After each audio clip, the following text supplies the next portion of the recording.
who's here tonight, we were driving along the road that comes, luckily, to here, and we were talking about the Shard, and talking about how the Shard and the emphasis of the Shard in London has changed one's idea of how straight or bent the river is, because we know that it's on the south bank, and yet when you look at it at different angles, it looks like it's in a completely different place.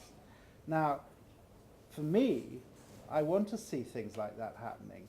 I want to be able to admire them. I don't particularly want to live in them or work in them, or maybe I do, I don't know. But I want them to happen. And I think there are lots of references in architecture today that do have one foot in yesterday and one foot in tomorrow.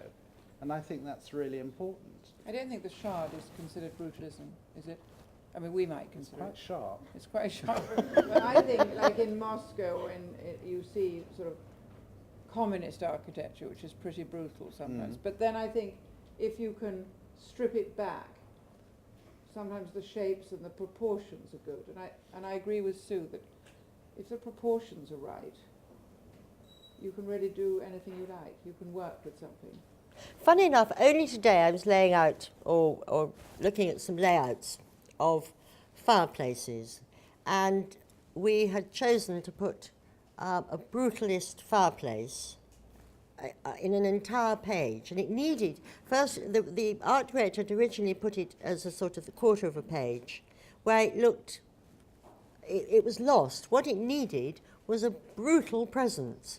And it was made of concrete, and it had lots of planes, and it worked incredibly well because the wood was on one plane for the fire, and there was a cushion on another, and it was a great big solid self-confident thing in a house of its period, and it just looked fantastic.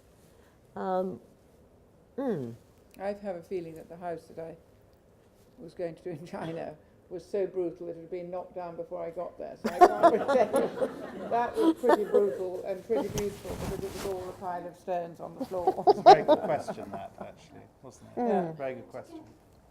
Sorry, continue the brutalism. Tonight I passed that space behind the bottom of Westminster Bridge, right behind the GLC, where the absolute perfect brutalist piece of architecture has been knocked down and replaced by just a boring old glass hotel. And it struck me just exactly what you're saying, is that if the scale is right, even though it was forbidding, it was monumental and rather interesting, actually, and it's now gone.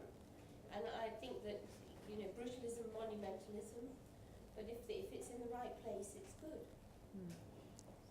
I'd say that, just add that Russia was mentioned, and it's about contrast, isn't it? If it's all brutal, it's pretty depressing after a while.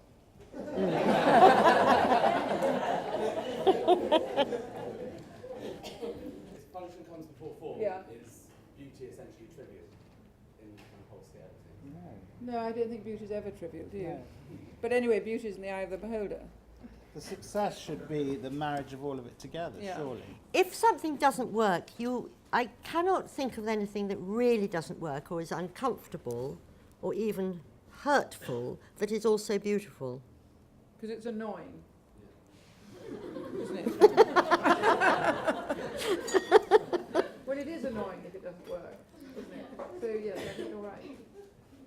I have a dilemma with that question, because there's a bit of me that wants to be purist and say the beauty of it is enough. It is sufficient that he is beautiful. No, because the form came first. The beauty was only trivial on top of it. Well, I'm saying that you can sometimes have something very, very beautiful that is useless and topples over, but it has it pays its way just by being beautiful. I was once in love with somebody who was unbelievably beautiful. When we quarrelled, which we did very soon after we got together, and constantly, I used to just sit and look at him. And it was sort of calming. Until he fell over. We probably haven't helped you with your question. He had no function.